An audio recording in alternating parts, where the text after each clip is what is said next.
আৰু এটা খুব ভাল খবৰ আছে আৰু ইয়াৰ বাবে মাননীয় প্ৰধানমন্ত্ৰী নৰেন্দ্ৰ মোদী ডাঙৰীয়াক বিশেষভাৱে ধন্যবাদ জনাইছোঁ বিত্তমন্ত্ৰী নিৰ্মলা সীতাৰমণ ডাঙৰীয়ানীক আৰু লগতে আমাৰ সাৰ মন্ত্ৰী JP নাড্ডা ডাঙৰীয়া কাৰণ বহু বছৰ অপেক্ষাৰ অন্তত নামৰূপৰ ফাৰ্টিলাইজাৰটো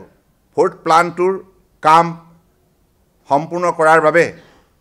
আজি বাজেটত এই কথা স্পষ্টভাৱে ঘোষণা কৰিছে আৰু ইয়াৰ বাবে অসম চৰকাৰৰ মাননীয় মুখ্যমন্ত্ৰী ডক্টৰ হিমন্ত বিশ্ব শৰ্মাকো ধন্যবাদ জনাইছোঁ কাৰণ এই বিষয়টোত মই স্থানীয় সাংসদ হিচাপে গৌৰৱ উপলব্ধি কৰিছোঁ বহু বছৰৰ পৰা নামৰূপৰ সকলো শ্ৰেণীৰ ৰাইজে অসমৰ ৰাইজে এই 12 লাখ মিলিয়ন টনৰ উৎপাদন ক্ষমতা এই ইউৰিয়া তাত প্ৰডাকশ্যন চেণ্টাৰটো প্ৰতিষ্ঠা কৰাৰ বাবে ৰাইজে দাবী দুবা জনাই আহিছিল কিন্তু পূৰ্বৰ কংগ্ৰেছ চৰকাৰে কোনোদিনেই এই ক্ষেত্ৰত গুৰুত্ব নিদিলে তেখেতসকলে অৱহেলা কৰাৰ বাবে ইমান দেৰি হ'ল কিন্তু মাননীয় প্ৰধানমন্ত্ৰী ডাঙৰীয়াই আন্তৰিকতাৰে অসম তথা উত্তৰ পূৰ্বাঞ্চলক ভাল পোৱাৰ বাবে ইমান ডাঙৰ এটা প্ৰকল্পৰ কাম আজি হাতত লোৱাৰ কথা ঘোষণা কৰিছে গতিকে মই ভাবোঁ যে আমি সকলোৱে অসমৰ ৰাইজৰ হৈ উত্তৰ পূৰ্বাঞ্চলৰ ৰাইজৰ হৈ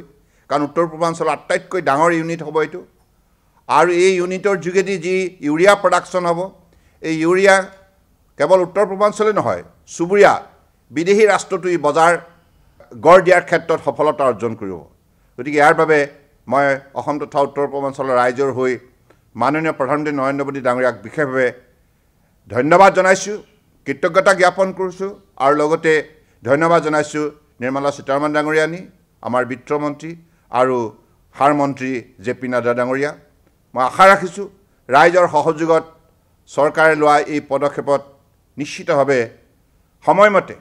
এই কামখিনি সম্পূৰ্ণ হৈ উঠিব